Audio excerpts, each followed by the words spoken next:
Hi, I'm Stevie Fernandez. And I'm Trish Whitmer. It's wonderful to have you back with us for another Explore Tulsa. Especially as we celebrate National Mom and Pop Business Owners Day, which is really what Explore Tulsa is all about. That's right, Stevie. People in and all around Tulsa devoting themselves to the work they love. And in turn, we find the folks behind the scene loving Tulsa as they work hard to be a part of all of our success. One such person is Imagineer and owner of Crafty Company, Ellen Nedlock. She sent us an email to Stevie@exploretulsa.com and told us all about her company. So we invited her to be a part of the show. You gotta watch her though. She can be pretty crafty. I've had the make-it-yourself, do-it-yourself craft bugs. I was born with it. I mean, I don't think I picked it up anywhere. I think it was genetic. I had an art background and degree in interior design from OSU, so I put my art skills to use.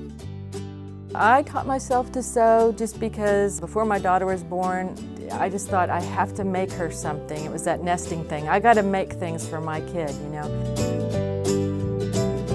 I always had little businesses going on, crafty things. I made things and sold them around town just all the time. I just had this little drive to make things and sell things. And then one day, I was in a big box store getting ready to buy some fabric, and luckily I had to wait a long time for it in the line to have my fabric cut, and I just kept looking around, and my eyes hit on a purse that had been made, and I thought, oh my gosh, it never occurred to me to make your own bag. And it was like a lightning bolt, and I could just kind of see all these things at once, and I went running over there, looked at it, and thought, man, I could do better than that. and so I kind of challenged myself to make one for my then teenage daughter. I started just making them like crazy and selling them around at gift shops. I started basically just playing with the computer, and before long I realized some of the playing that I was doing. I learned how to put a pattern, a design, into repeat and have it repeat across the artwork. And I thought, oh my gosh, that's fabric. But I thought, you know, I wonder if I could show this at Houston Market and just get a reaction and see what some of the shops would say.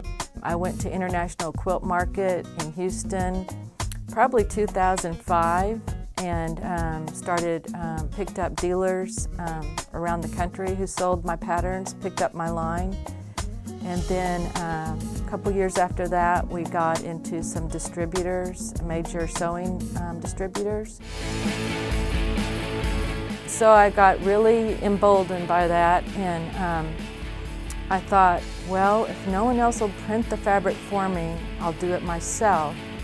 I had been searching for a mill to produce it. I had just run myself ragged trying to find someone in the U.S., and it was the scariest thing I ever did, but I financed the first 6 designs, and as it happened, those 6 I've probably reprinted 3 times. Some of them we're still selling today, and they're still very popular.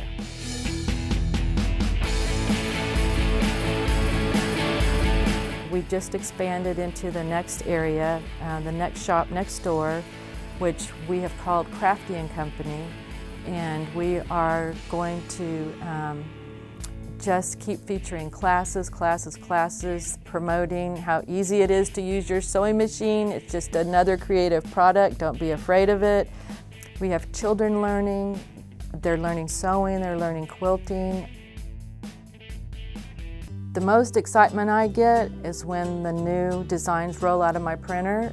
I don't know why. It's the most, you know, when I create a new design and it comes rolling out, and I know that later it will be on note cards, fabric, whatever. That's the most exciting thing for me. And I just like to see what people do with it. I'm always telling people, bring it in and show me whatever you do with it, because I'm totally amazed by and inspired by what they do too.